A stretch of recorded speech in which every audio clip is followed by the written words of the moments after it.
Welcome to Superchargers. I'm Daniel Thomas. Let's go.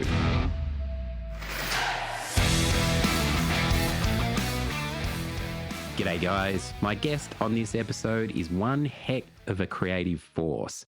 Nigel Sensei Sandridge is an American director living in Manchester, England. He runs his own visual arts company, No Margins Media, where he works with artists and creatives to paint them in a different light. As a fellow creative, it was awesome to chat with Nigel about his current work, his process, and his commitment to art. Thank you for tuning in. Here is my conversation with Nigel. Give us a bit about your journey and what's led you to being a director and having your own media company. What's a little bit of your backstory? Okay, so first things first, everybody calls me Sand. We're right into that one during this backstory. Just call me Sand. Sand like the beach. I'm not hard to reach. I like to talk about, I don't preach. It all rolls off the tongue. Um, my backstory is I was in the military. I ended up doing like journalism and photography with them. Um, Came to England and didn't know I even liked this job. Fucking hated it, to be completely honest with you. But it gave me the chance to see the world. Came over here, got to travel, experience life, just see different cultures, and just actually get inspired about the shit I was doing. You know what I mean? And in that, I found that I like working with artists, like just artists in general. Like first it was musicians, but then it became painters and my homies that draw and like my homies that do graffiti. It became everything, right? Um, yeah, in essence, bro, I decided I had to get out the military. That was there, not doing it for me. I came back to England. I went to film school. I was bad at it, but I passed. I wasn't. I was. But, you know what I'm saying? I still probably wasn't thinking about it, but like, yo, like, in essence, came back. I was passionate about it, and I just kept flowing, man. I'm still flowing. I'm in this current flow state where I think, just caring about it and wanting to do it and wanting to put that time in and wanting to put those hours in because you feel so deeply about it. I'm here. I'm wherever the fuck this is. For We're having this conversation. For sure, for sure, for sure. I heard you on another show talk about, and it resonated with me. You spoke about you know, sometimes doing the wrong things to get to work to get to the right stuff, right? And I agree with you in that, like, that's not focused on sometimes. Like, I did a heap of wrong stuff, and I really just had to find out what I wasn't good at to get to the things that I was. And I just think it's really important. And there's nothing wrong with that. It's like you need to find out what you're kind of not good at to get to kind of strip it down to the things that you are. I mean, people had told me I was good at certain things, but I wasn't ready to hear it when I was young. And I sort of went full circle and came back to those things. But it sounds like that was the case with you too. You did it, you acknowledged that there were just things that like didn't groove with you, that you were just like they weren't a good fit. And that's cool because it shows you other things, right? Yeah, like I think in life, right? We think about failure as such a negative thing, and it is. It fucking sucks, but it's a hardening mechanism sometimes. Not in like no super type of way, but it's just like in a mindset kind of way. Like I've done every type of stupid job, and I will continue to do every type of stupid job. I take no job too serious. Like even what I'm doing, I don't take it serious. And I can't. I'm not allowed to. I can't make myself take it serious. And the reason behind that is because once you do that, you take away the power to make it something fun for yourself. You take away the power to make it interesting. You take away the power to do a good job. Because now you change the whole motivation behind how you're going to do it because of how you think of it. Like, no, man, I think of everything is lit. So I'm going to do a good job at it. Like, and I feel like I failed so much in life because I was always so bullheaded and I was always so when we create like we create, we think so, "Ooh, everybody's got to see me and it's got to be like this straight path journey where you just supercharge through where you just kind of like push straight through to being where you want to be. And it's like, that's not how it is. Unfortunately, that's not how it is. So you have to learn how to train yourself in these failures. if you're doing a job you don't like, you learn how to be good at it so you can take those pieces to add to your craft. You know, and the more things you like go away and do, you'll find out what you like and don't like in life. And if you really like your craft, you'll keep adding to your craft. If not, you'll go do another thing. It's fine. It's And fine. that's the thing. You're always filling the toolbox like with life experience, and that's so valuable in terms of being an artist. Like living, getting those experiences under your belt, so that you can then like reflect on those and draw from those. So just like fill in that toolbox with like life's failures, whatever they may be. They always teach us something. Um, I was writing about it the other day, just hearing you talk. In primary school, they asked the question like, what do you all want to be when you grow up? And there was 6 firemen, 3 Supermans, a couple of unicorns, some fairy princesses. But one kid in the class, he wrote, "I want to be a shopkeeper," right? Like just run a little shop, like a delicatessen. And to this day, I think he's still running this delicatessen. And there was kind of something simplistic and cool about that, because my journey and by the sound of yours has been very different in that, like, as multifaceted artists, like you've just said, you try all these different things and draw from all these different things. But I just admired this kid in a way, because he had such a simple vision and he just seemed to know, and he just followed that through, and he's happy with that. Whereas I'm obviously very, very different to that. I had to take all lefts and rights, and like you have. I just thought that was it just sprung to mind. Yeah, no, I get you on that. But also, it's like he still had his own lefts and rights just to True. become that shopkeeper. We don't think about Because that. We look at his endpoint. See, we're looking at his endpoint, and now we're comparing our routes, and it's like, no, it's not the same route. Like, I'm sure he had challenges picking which cheese and which meat was the just the way to yeah, go. Exactly. to getting somebody to give a 9-year-old the money to own a building. That's hard. It's Have not. you always been, do you consider yourself a visual person, or a story is important to you? Like, have you always had like a quite active imagination? Did you draw? Did you sketch when you were a kid? Oh man, I did everything.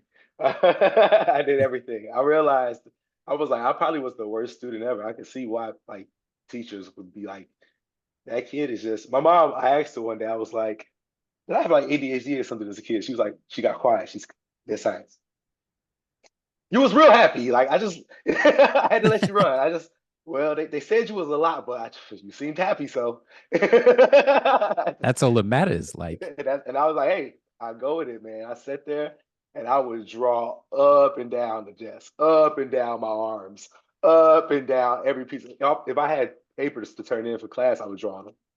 Like, if I'm taking notes, I'm drawing on it. I was in university, right?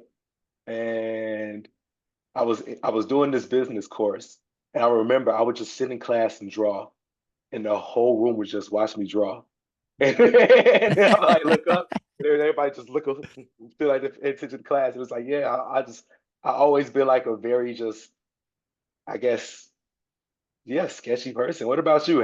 Are you like that as well? Is that like a thing? yeah, but the thing is, people always said I could draw. And then they tried to put me in a bit of a lane, because they were like, "Oh, you can draw, so you're going to be an architect."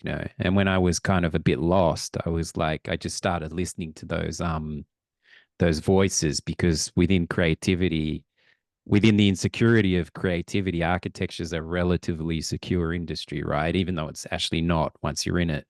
So I went down that path because I could draw, and actually that kind of sucked the life a little bit out of the creative freedom that I enjoyed, because it was so business oriented.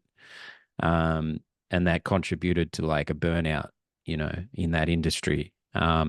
And that's when I left that industry, took a complete left turn, and went to London as a drummer in a band. So I realized the creative path was completely out of a line for me, and I had to do something drastic. So I just took a rock band, left everything behind in Australia, and we just said, let's give it a crack. Like, let's go to London, try and be the biggest band in the world. Um, and it was just the moment I made that left turn is now why I'm in Germany with a family. Like, you know, that's a whole nother thing. But yeah, the drawing actually, because I could draw, you know, people, it kind of led me into a corporate path, which is not actually what I wanted. Yeah. That was other people trying to put a box on your art, man. Exactly, which we have to be careful, which And we you gotta be real careful about it. It's crazy because it'll hit you at any point in life, mm, especially with like you doing well with a thing. And one of the things I was talking to somebody about the other day was I've been coming to realize I don't want everybody to like my shit, and I don't care, mm. and I hope everybody doesn't like my shit. And the goal was never for that to happen. It was for me to make stuff that I really enjoy and that's really really fucking good. So the people who do like my shit love my shit, and they want to see more of it, and they enjoy it. And I'm painting a picture for them too. That's me sketching for them. I don't care about everybody, and it was because the when I look at everybody around me and all my friends who are creative as well, sometimes you like compare yourself and you want to like be in their lanes and you want to do more stuff. So you think about commercializing yourself more so you can, you know, get to that route faster. And it's like now you're just trying to run past them. And it's like, but does it really fucking matter? No. Be good at what you're doing, focus on what you're doing, and be great at it that people will pay you. Be great. Like it's just like I want to be like artisanal with this. Like because if I listen to those things, then they put me in that box. When they tell me I'm good at one thing, and I give myself that title, and I start to stress myself to death about not being Ash Ketchum the best at it, because that's my purpose, right? It's my only purpose, right? Like, no, it's not your only purpose, but you That's have so many purposes in life. But that's correct. you, That's courageous. Like sometimes it's why is it so hard for us to just do us, you know? Like that's like you say, you're not trying to please anybody. We're never gonna be liked. Our stuff's never gonna be liked, and that's cool. So it's awesome that you've embraced that because sometimes people find it really hard to just do you, you know. Why is that so hard for people? Cause no, we can't find no compromise, man. It's Mm. hard as fuck. Nobody's communicating like they're supposed to. All this shit's a compromise. I'm making a compromise with my art to understand this is gonna be how we gonna flow it this way to get that. Whatever I'm doing to get this is the understood expectation of what should happen. So if I'm working towards that goal, I'm understanding why it's going that way. If it ain't going the way it's supposed to go, hey, you was the one that said that goal.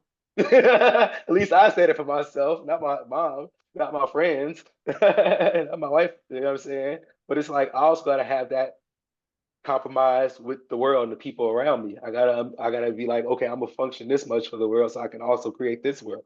And in juxtaposition, people don't get that. That's why it's hard for creators to have jobs because we get bro creating that compromise with a business where it's like I will give you my time for real, and you will give me money to do my thing. It's hard. It is. It's It is. hard. So, I never went to film school, but I did a lot of workshops and stuff. Did you find that film school just gave you like some networks? Like, you know, I've heard that the main thing about film school is that you just build relationships. I would say film school is a great place to build relationships. My co-director, her name is Arado Colleen. Arado, yeah. But I call her Pikachu. We all call her Pikachu, right? All right, so Pikachu. I met her at film school. Like she was like the year after me. I met her. She came to help me with like one shoot in my house during COVID when you could get like 4 people over. And we just always shot together afterwards. We just never stopped shooting together. She's the strongest asset I got in my life, probably when it comes to like staying creative. I met her in film school. You know what I'm saying? So that, or just in being in proximity to the film school. I can't say I learned the most at film school, not in a bad way, but it was because you go with an arrogant mindset. So you don't take everything in. You thinking that like since you got into film school, you must be smart. Like you some kind of like cool anime character, some shit. Like, no, bro, you got to learn this shit. So I wasn't taking it in like that. I wasn't even making the same stuff as the kids in my class. So I wasn't really networking like I could have. But I did make good friends, like my homie Anton Wright, who got me on my first like Netflix shoot to do something. I made connections with like artists who do things in other worlds just because I went to a film school and I got the chance to be around other creators. It's hard when you're not around other creatives, but I also realized that there's good in just finding your homies around you and getting them to like help you on your shit, getting them to learn lights, getting them to learn sound. Like if you give them a thing and they genuinely fuck with you, like they help you. Mm. I don't know nobody who would help me. I could call 10 people right now to come over and just sit here behind me while I'm podcasting with you. I wanted to.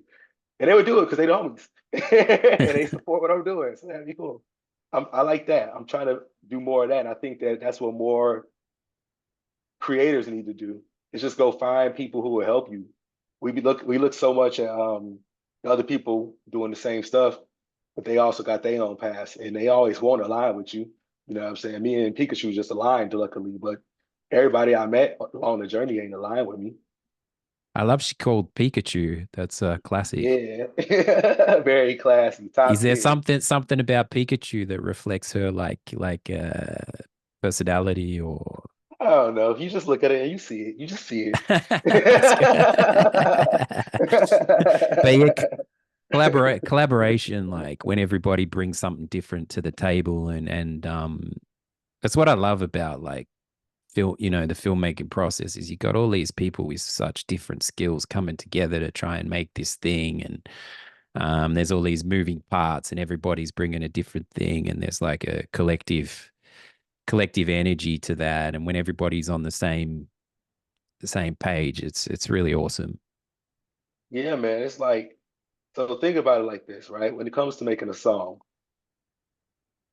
like it's great when you know a song's cool, Mm. but it's even better when your friends think the song's cool.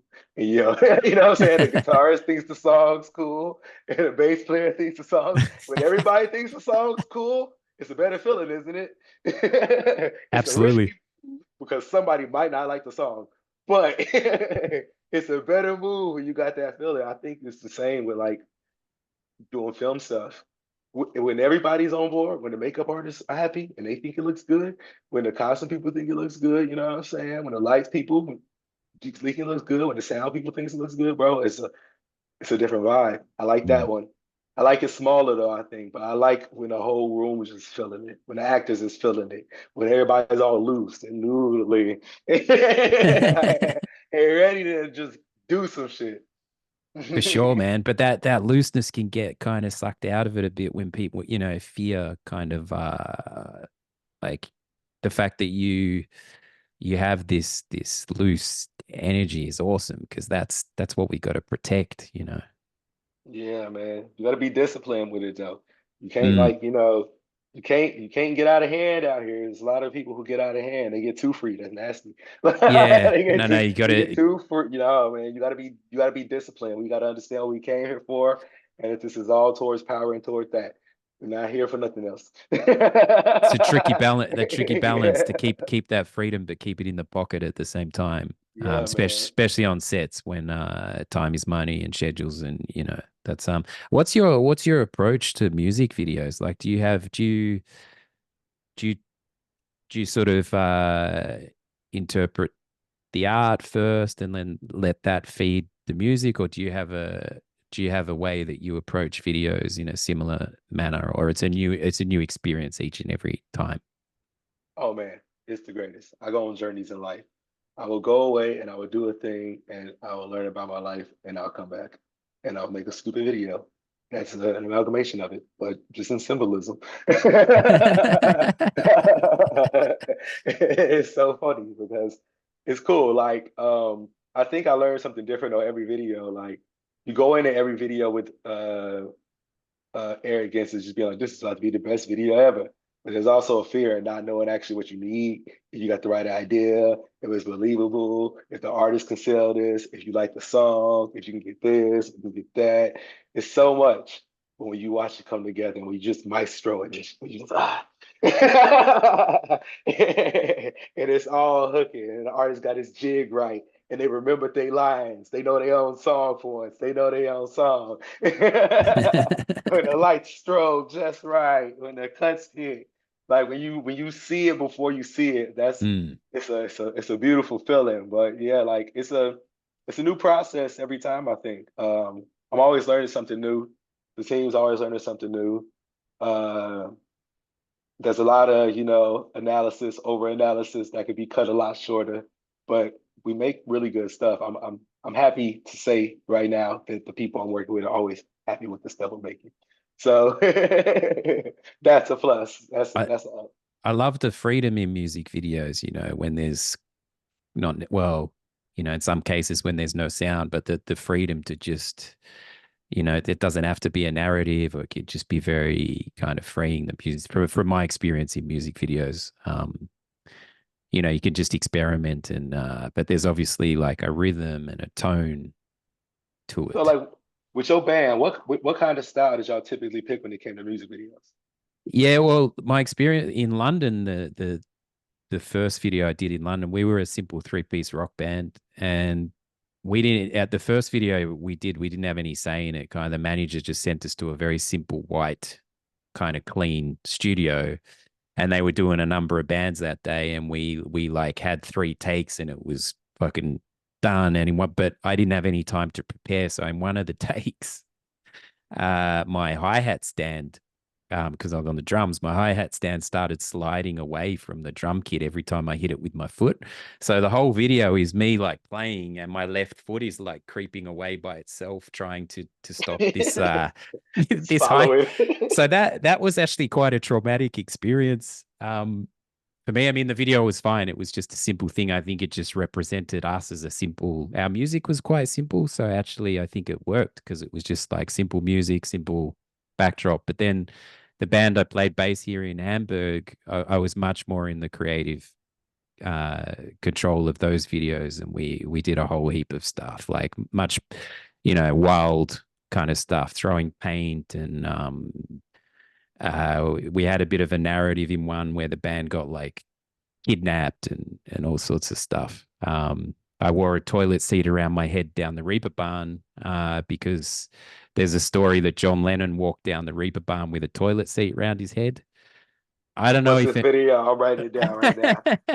What's this video? I'll have to send it to you. Tell me. No, tell us and the audience needs to know. It's that's John Rainbow. Um, which track was it? John Rainbow. In I've actually forgotten the name of the track. I got to look it up. Give me a second here. We need some John Rainbow action. While you look that up, I'm gonna grab a cup of water. Sure.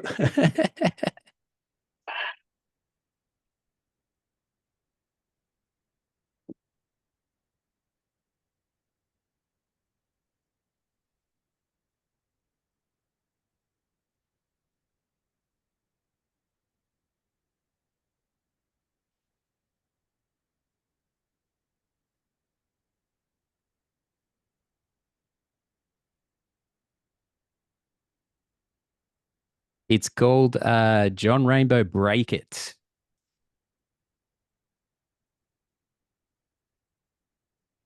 Go watch, stream, listen to Actually, Sarah's John Rainbow breaking to see Daniel running around with a toilet on with a his head. toilet seat on his head. That's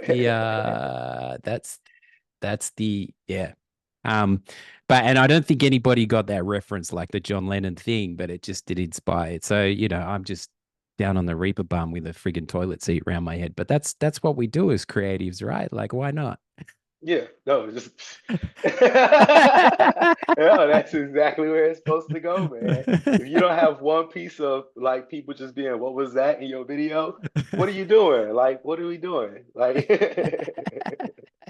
that's But the type of I understand But it. I must say, I love this idea as artists of like taking it into our own hands, kicking the door down, like just we're not waiting for it to happen, like having, how can we take this into our own hands? And I know personally, I don't know what it's been like for you, but like a lot of times I was chasing things or trying to fit into a certain mold, and touching on what you said earlier about just doing you. I was trying to knock on the door of me, particularly in casting and acting, trying to knock on the door saying, please, give us a shot. And then I was like, well, actually it's about time, and I'd rather be putting my time into making shit, and how can I how can I make stuff that's going to build collaborations, as you've mentioned, that I'm gonna learn from, and actually tell the stories I want to tell and bring it into my own hands. So I think as independent artists, I love this kind of punk rock attitude to it. You know, how can we take this into our own hands? This is the new punk rock. Yeah. That's exactly what the fuck this is. It's Mm, wrestling, but for creators. yeah. And the Yeah. thing about it is like, yeah, that's what you gotta do. You really gotta put it in your own hands with it because if you making stuff that you want to make, a lot of times people won't like it. And a lot of times it doesn't fit in those boxes and doesn't fit the narratives. So it's your job to create the narrative. It's your job to make that piece of art. You know what I'm saying? It's a thousand paintings. It's it's Starry Night after a thousand paintings. You know what I'm saying? You got to keep doing your thing so much that it becomes a thing that people pay attention to. That's how they gravitate to it. That's how it feels honest. And I just look at being a creative like Snoop Dogg. Mm. When you think about Snoop Dogg, he can do anything. It's just like, okay, it's Snoop Dogg. If Snoop Dogg started a crochet line tomorrow, I would be like, it makes sense. Snoop Dogg has time to He crochet. he's a Like, he's an absolute pro at doing him. And I've heard him say it. He said, I just do me, man. And like some people ain't going to like it. And I've just done me from day one. And some people find that really hard. But he is the prime example of a guy who just does him. And yeah, man. it sounds so easy, but it's also so like, to do you. But we get lost in all the other people's expectations, like we've said, or trying to make people just just do you as you are. And I've gone down a path that's like led me much closer to that now, but it's taken a long, long time, you know. Yeah, it's an interesting one because it's a caution on that. Do you, but don't be an asshole. Well, true, exactly. Don't be an asshole just because you're doing you. Don't use it as a route to righteousness. Yes, no, absolutely. And Yeah, humility, yeah. and stay humble and respectful, and have these core foundations that underlie, You Hey, gotta there's have so morality, much man. there's so much to be said for, like, particularly on sets and everything, respect of people's time, respect of other people's creativity.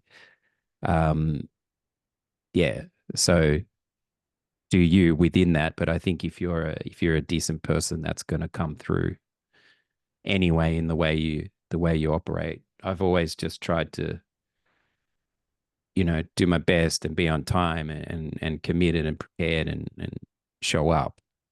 Mhm. You know what I'm saying? You gotta consider for consider's sake. Everybody ain't always gonna think about you the way you think about them, and still consider people as people with feelings and, and things that you will feel away about. Don't do that shit. So hey, do you outside of that? Just mind your own fucking business. Do Do you you make have your mark? like creative lightning bolts strike you in the middle of the night, and then do you jump on that, or do you you know what I mean? Oh, bro, you want to see my window? Yeah, please. It's Let's go on a journey.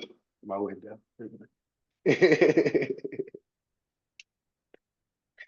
for the listeners, we're walking through Nigel's or through Sand's apartment here. We're going on a journey. Well, is it a house or an apartment? Remember, when we drop, they gotta feel it, everyone. You gotta feel it. They gotta feel it. Your stuff has to be great. Mm. But I got this Oh, I love it. Ah, that's awesome, man.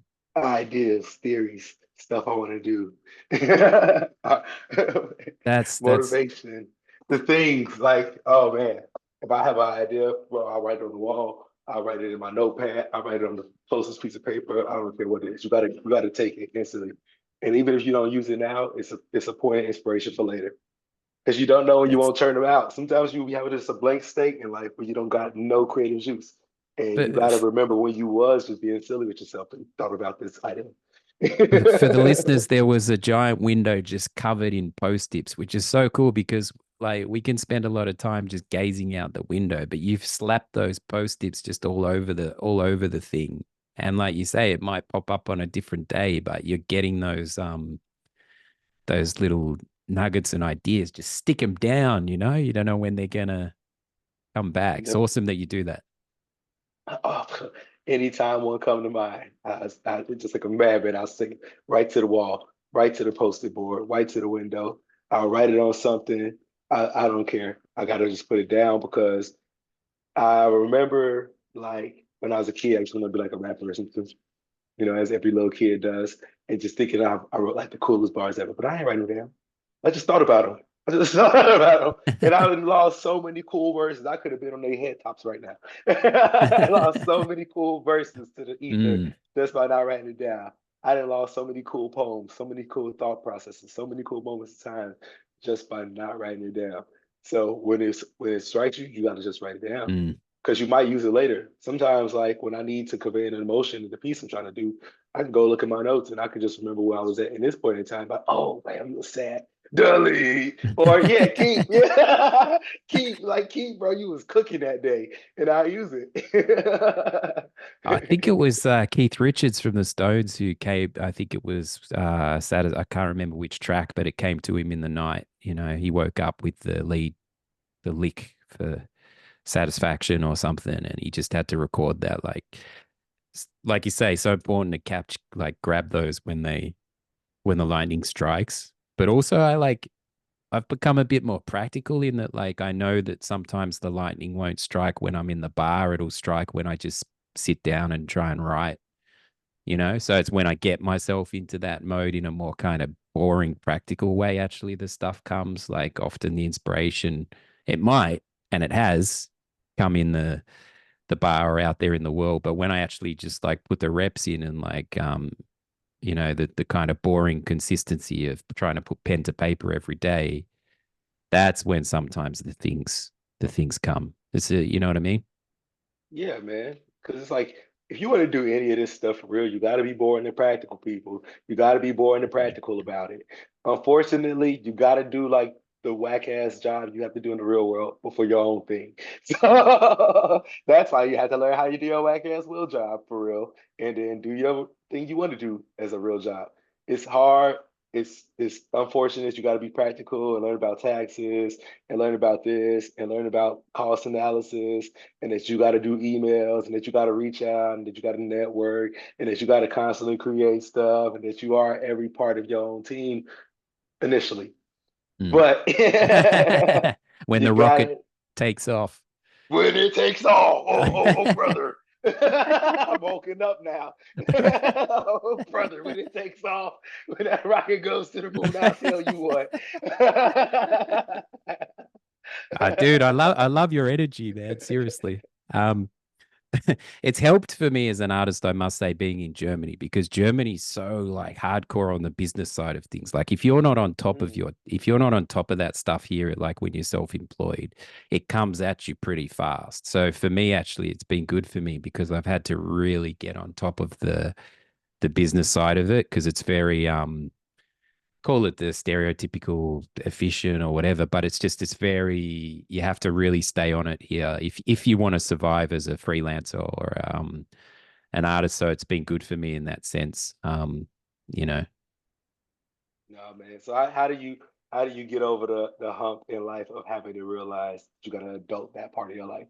it's always been made the balance between commerce and art has always been something I've massively struggled with. But I've always had a sort of entrepreneurial type spirit to me. I like building things and seeing how building projects. So that's always been there. I just had to it's a real challenge for me to just really stay on the consistency and the practical. So now I'm like a bit more regimented. And I used to talked about it a bit on the show, but my creative life used to kind of blend a lot. And with my son, who's 11, I had a moment where I realized he didn't really know when I was working and when I wasn't, which was all right because I mean, creativity's kind of 24/7.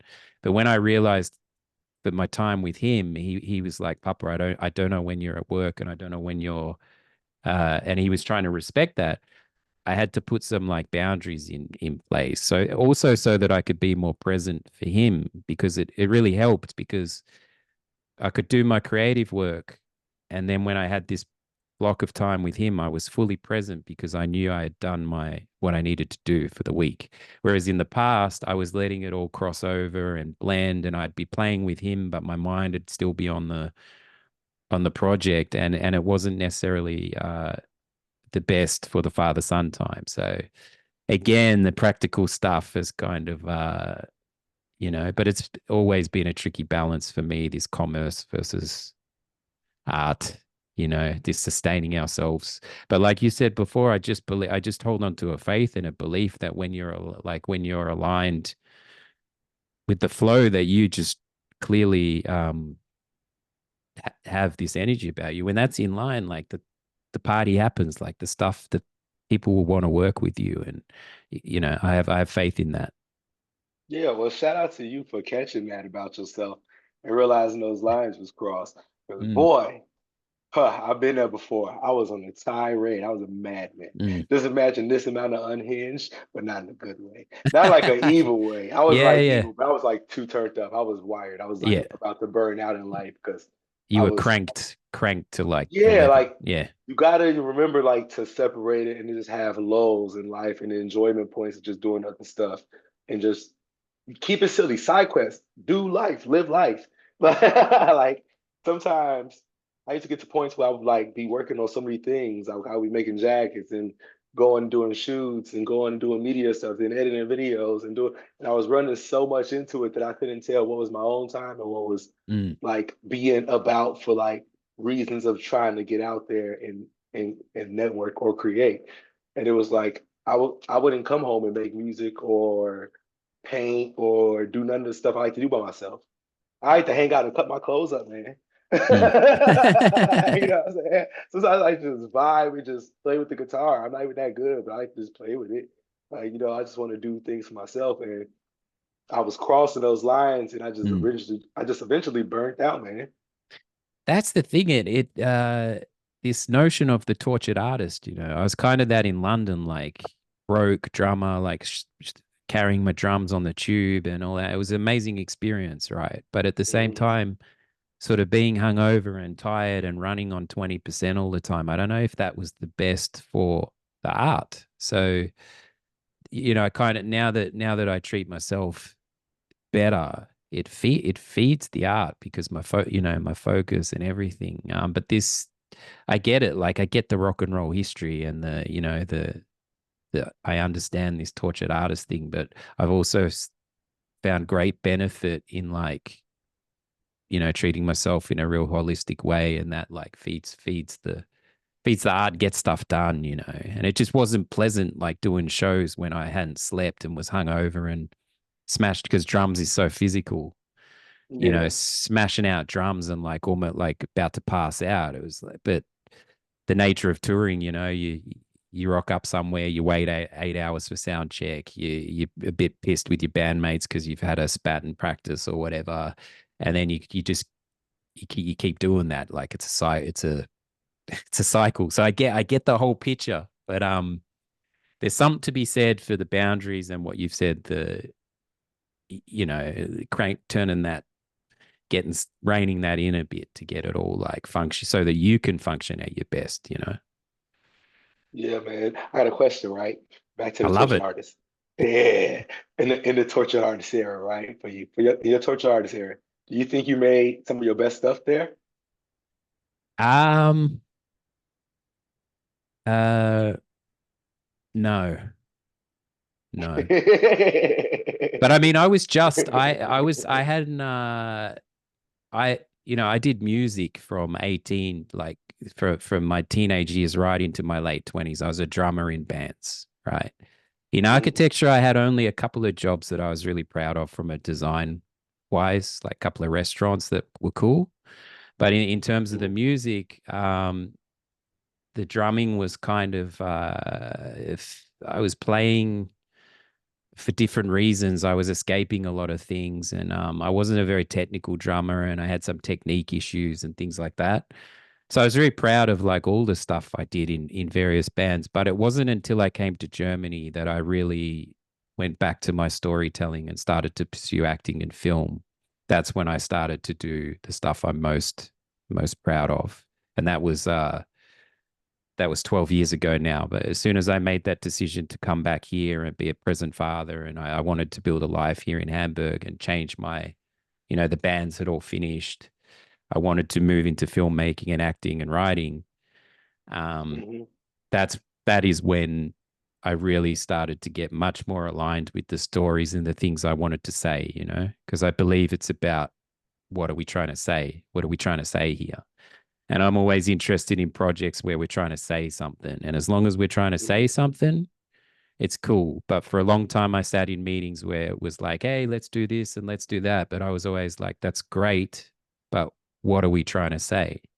And however I can contribute to that, whether I'm the best person for the character or whether I'm writing it or whether I'm more in a, creative role, whatever I can bring to that and whatever's best for that, as long as we're trying to say something. That's what I believe. I can dig it, bro. That's cool.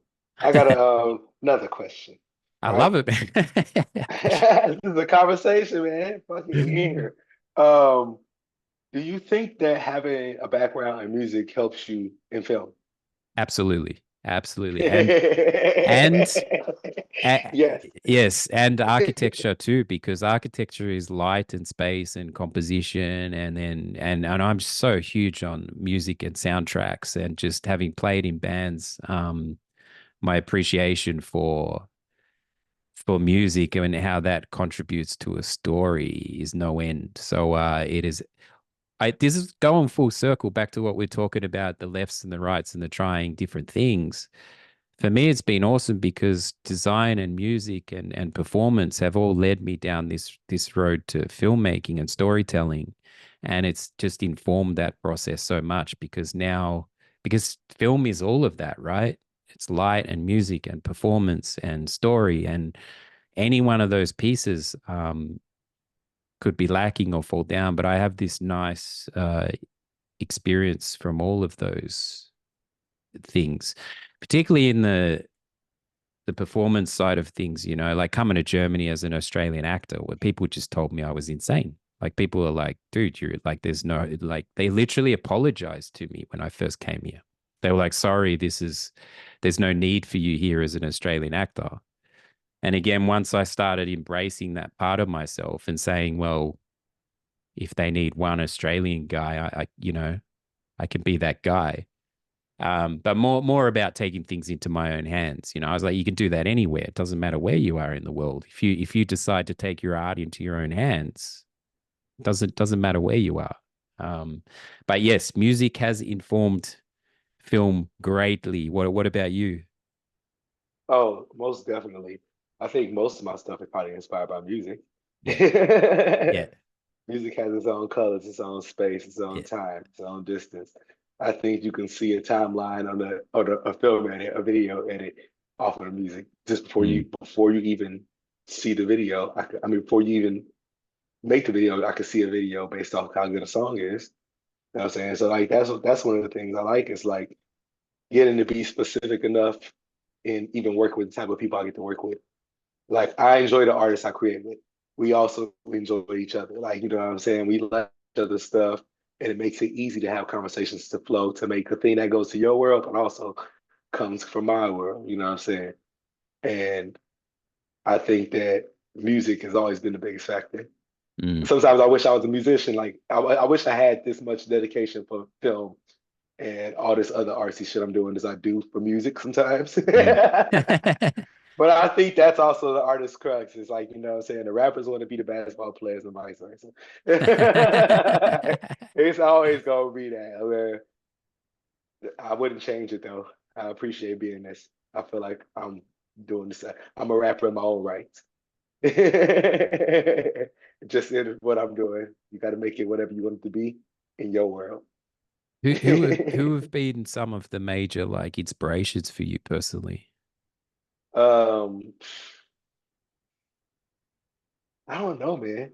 I get like inspired by the most random shit. Like That's I awesome. wanna. No, because like everybody like always has like a hit list of like just top Yeah. people, Yeah. but Yeah. my hit list is like silly.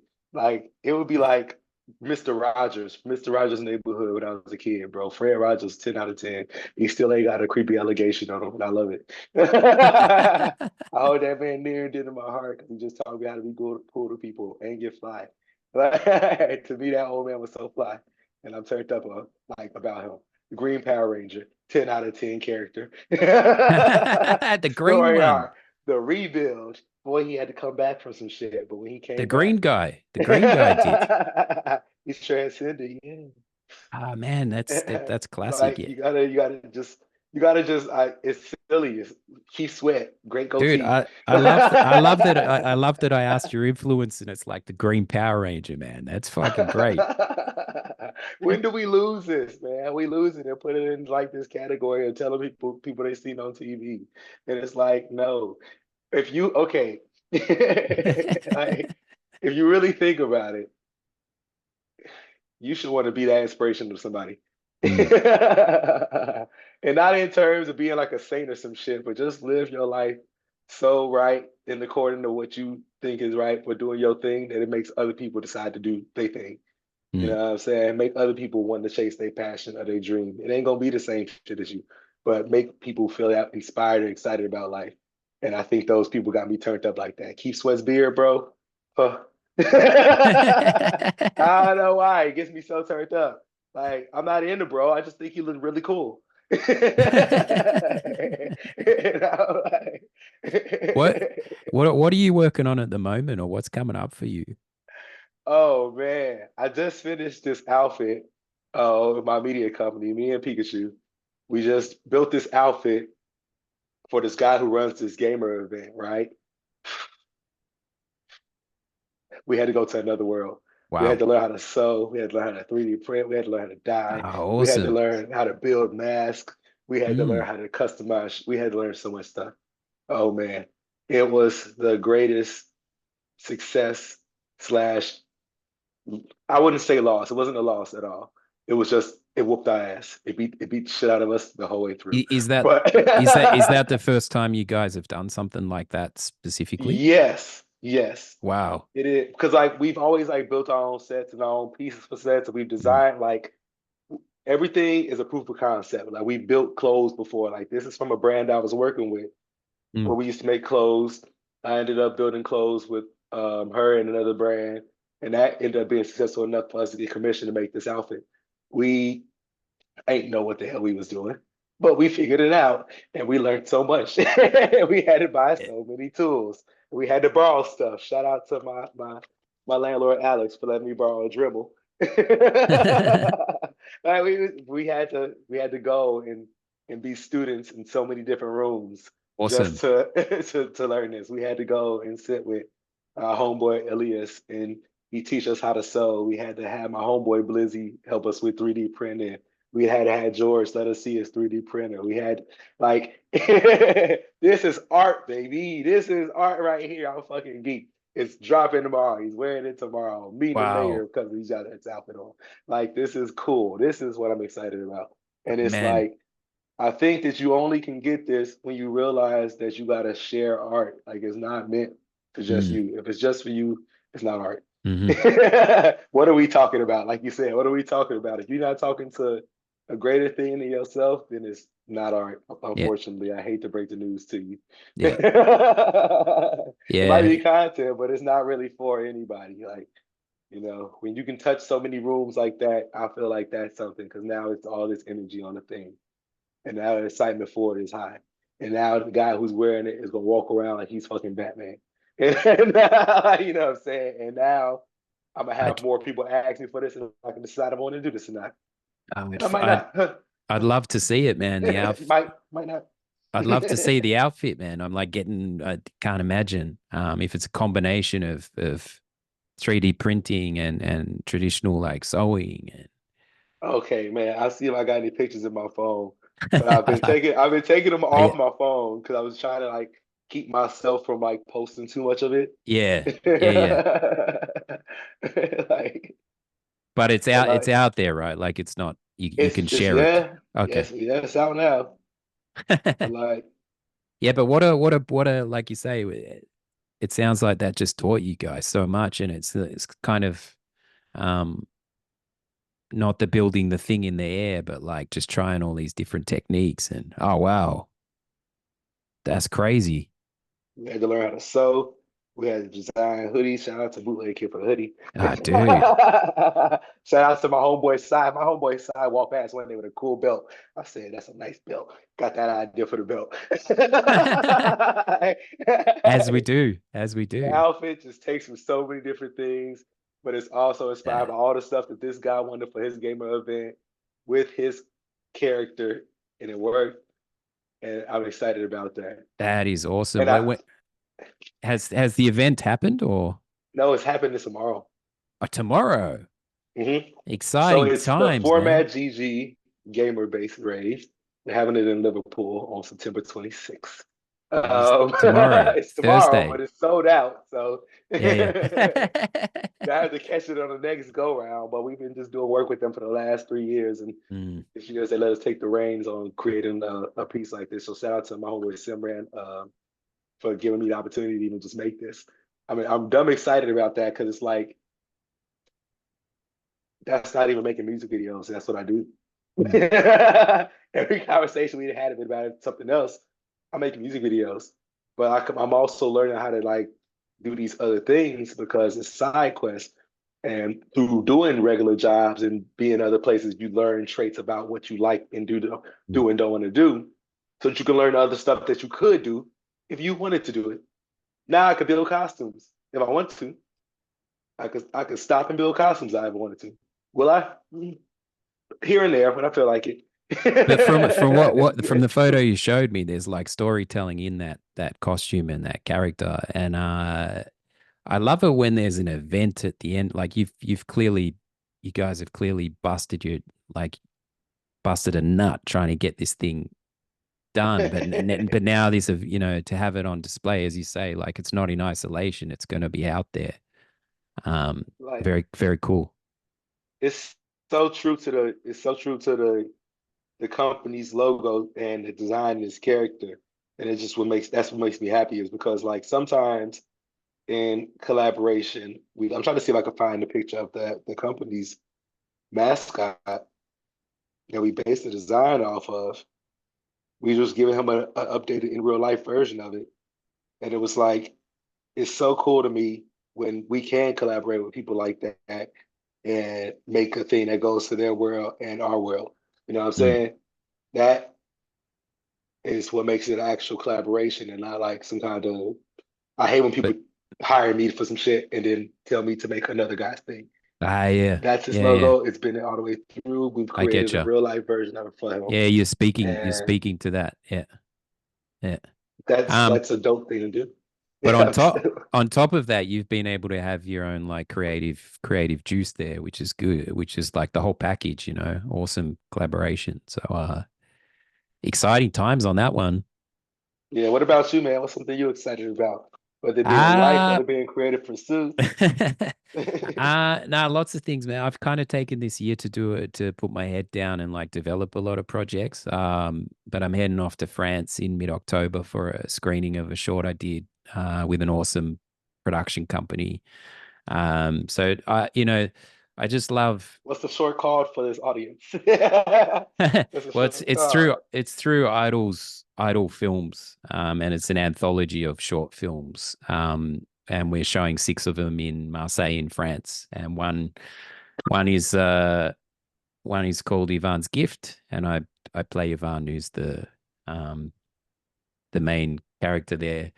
But the way these guys operate from like a lean filmmaking approach is really it's really awesome. And the way we made this particular short with kind of minimal resources is really crazy actually. Just very proud of it. And I've done a lot of projects, as I'm sure you have, that haven't seen the light of day. And I've committed to a lot of things. And all like, especially in acting and stuff, all I ever wanted or hoped, I was like, at worst, maybe I can use this for a reel or something. But at best, if it engages or an audience gets to see it, that's awesome. But I've had so many projects not see the light of day. Like they've fallen down at any one of the stages, which I understand in filmmaking. It can fall down in the shoot or post. But I got a bit tired of that. I was like, I just want to see these because I'm a person who follows things through myself. When I do projects, I commit to them and I make sure that they get done. But with this one, to have it engaging with audiences and just to be able to talk about the work, small audience or big audience, just to be able to talk about the stuff is just awesome. Because again, there's things we're trying to say. So Yeah.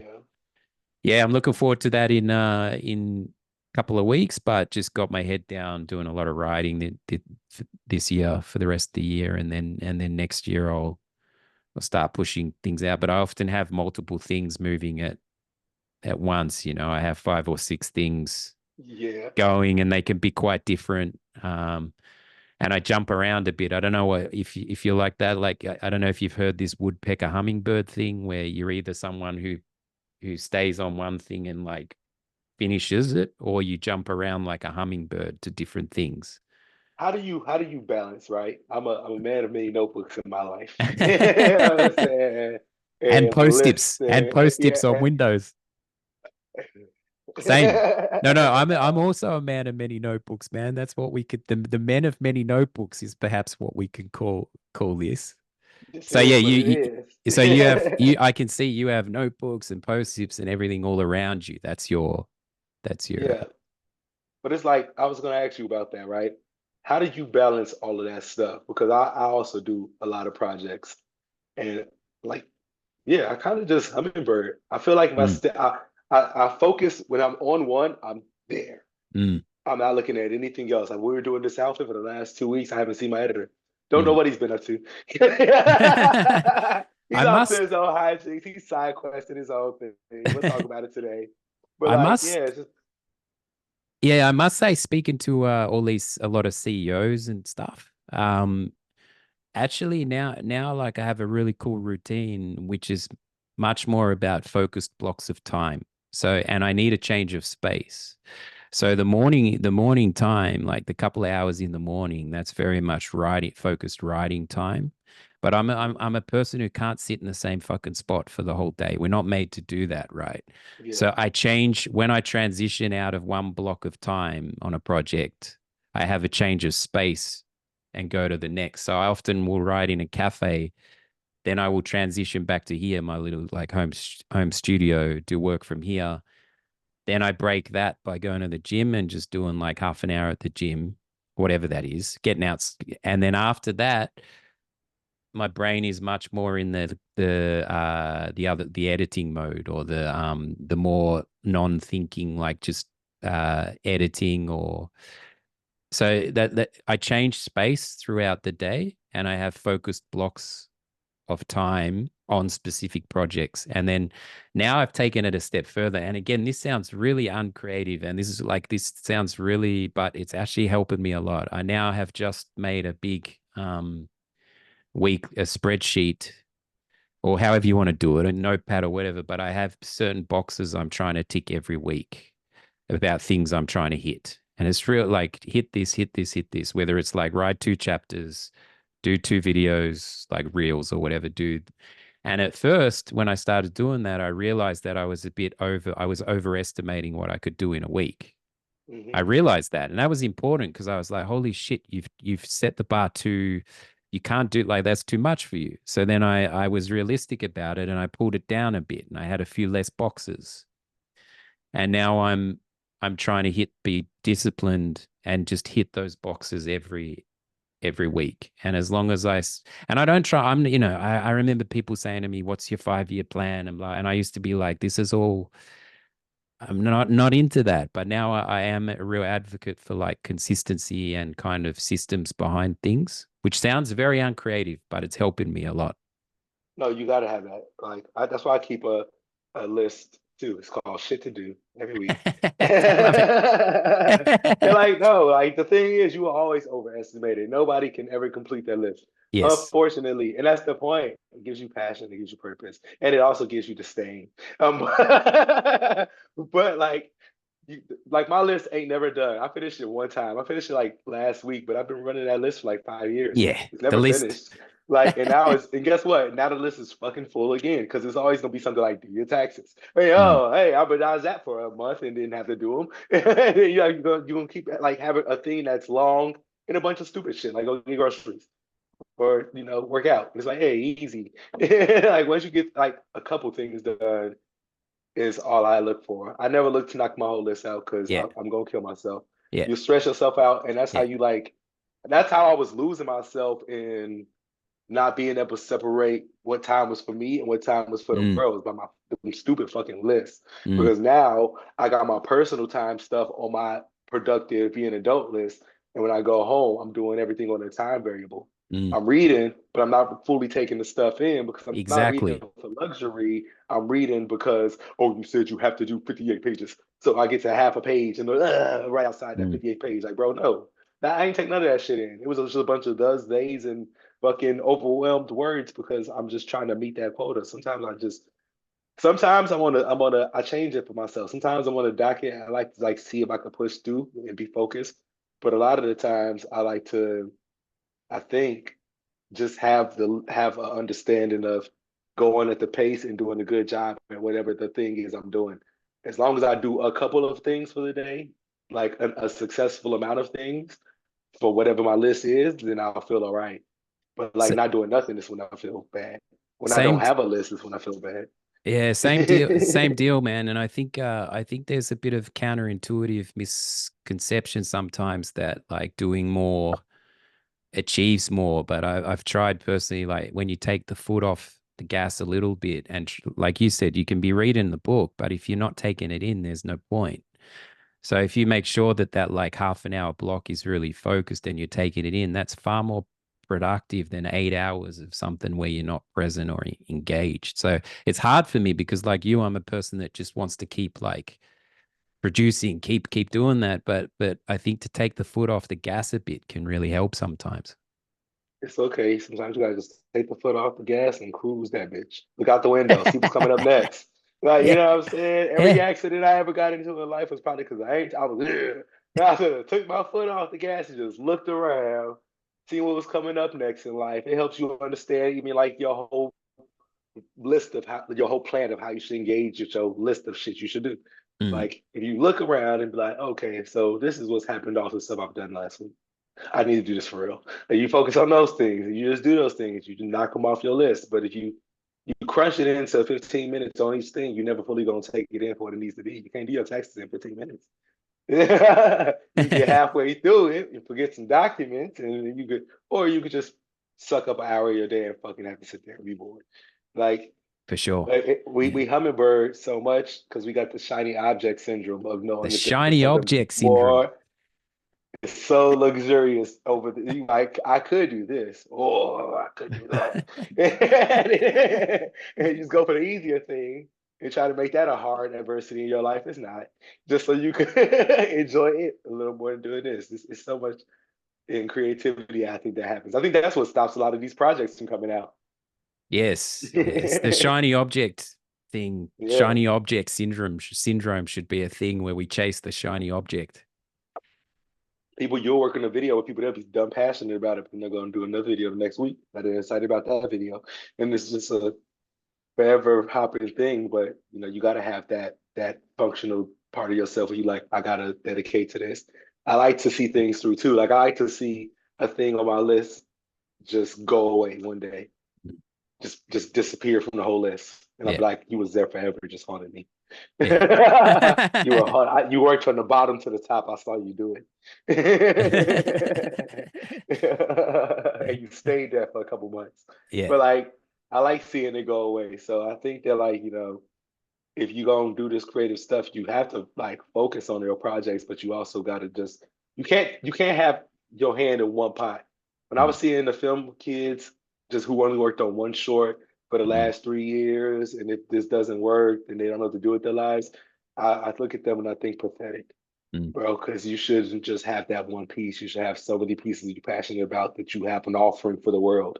Yeah, You have things like it's they all cost analysis not effective for you, but when you get them out there, eventually it will become something that can get you paid for this. For you sure, know. man. What to bring it home, what do you if somebody believes they're not creative, um, what would be something you'd suggest for somebody just to like get their creativity going? Um, Realizing that anybody can be creative. Anybody, literally anybody. I made this up. I decided one day, just hanging out in the club, I was like, what if I was like a cool artsy dude? Just thought to myself, like, what if I just, you know, was artsy one day? And I started being artsy, and I started like, painting and being about color theory and space and time and all this whimsical shit. And I learned it for real. It happens. So anybody could do it. There's no super secret. You have to just work hard in life, have that discipline, push forward to be the thing you want to be. It's not rainbows and sunshine the whole way through. You got to actually find out what the scientific theory is behind how you're going to execute what you're going to execute. But go for it. The first thing is just to go for it. Like, the only person stopping you is you. Get out of the own Yeah. way, for sure, Get man. out of your I, own way, I man. love that you made that decision though. You're like, I'm commit like there's commitment in that, You're just like, fuck it, I'm committing to that, to be arty. Yeah, bro, and it's great 'cause I learned so much about my life and like my whole mindset and how I want to be in the world and to be able to get to like I ain't really the biggest debater about life, but I do like the fact that somebody can be inspired a little bit Mm. by some shit, bro. If you can get inspired by it, I want to know. I want to know. Have you done martial arts? Yeah, I used to be an amateur boxer and I was into jujitsu for a while. I was thinking about getting back into it because my homie Hamza was just telling me about it, but I don't know, man. I want to get back into it. It's a discipline there. I was in the Mm. military. There's a discipline there. I think that, we just don't have discipline now. It's hard to have discipline, but I do respect the person who can. Even if like if you stream and you got the discipline to do it, I fuck with it. If you make costumes for whoever, furries, fucking drag queens, wrestlers, dancers, rappers, whatever, if you do it with a passion and the gusto, I want to know. His favorite toy concept, man. You want to be around people that can be that excited about something, so they I can make you excited about what you're excited about. I thought about just in terms of when you made that decision to be arty, like martial arts taught me a lot about commitment, like committing to the move, like fully committing to something regardless of how it goes. It was always better to be all in, even if it didn't go how I perceived or planned. It was better to go in full than to go in like half-assed. That's what I really like, one big thing I took away from the martial arts. But you have like a Zen sensei quality about you about I just find with us kind of striving artists, often like martial arts is a cool discipline. So Now you see why they call me Sensei, man. Man, I like the beats. Y'all flows. You can get that out the conversation. And thank you for having me in for this conversation. I appreciate that. where could people find you? Uh, don't find me. I'll find you. But they can find me on Instagram at Sensei_Sand. But most importantly, don't find me. Go find my work. Mm. No margins media, big no margins, big M's and N's. If I do a gang side for it or something, I would. Go check us out on YouTube at No Margins Media. You can check us out on Facebook, Twitter, Instagram. Mostly Instagram. I don't really rock with all those other ones. I'm not gonna lie to you. I don't believe in everybody having every social media, and I'm not Yeah. gonna make myself do that for you. Sorry. Instagram, YouTube. No margins media. No margins underscore media on Instagram and on YouTube. You know the vibes, baby. No margins media. I love it, man. Like, yeah, there's no, like, again, it's time. Like, god damn, how many friggin' apps can there be that we have to like push stuff on or whatever? It's if No. it takes away from, and I think often people are like trying to use the app perhaps as the thing, but it's like, no, let the app be the signal or the signpost to the art. So rather, I think people like if I make all the and people do that, I just I'm not a fan of the word content because I think it undermines art, right? I Your, think your, it is. Your story is a mood board. Your page is a resume. Keep it that way, artists. Treat yourself to inspiration on your own story. You'll have a great time.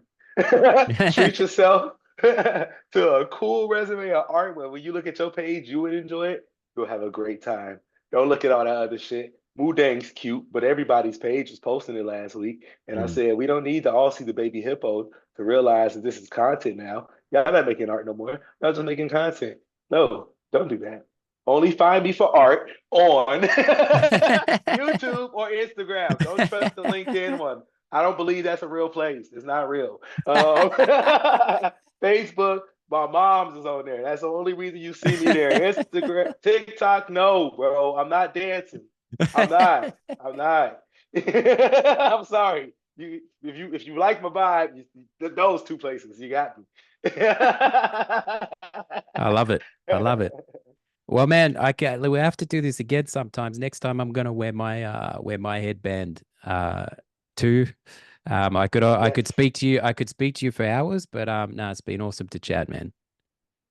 Thank you again for the time, space, and energy. I appreciate you about your Superchargers. Oh, we had a great time. We had a great time today. Thank you. I'm all who's with the option. There you go, guys. Honest ratings for the show on Apple are appreciated. If you have a guest suggestion, please feel free to reach out on my website at danielthomas.co. I'm also on social media at Mr. Dan Thomas. Catch you on the next episode.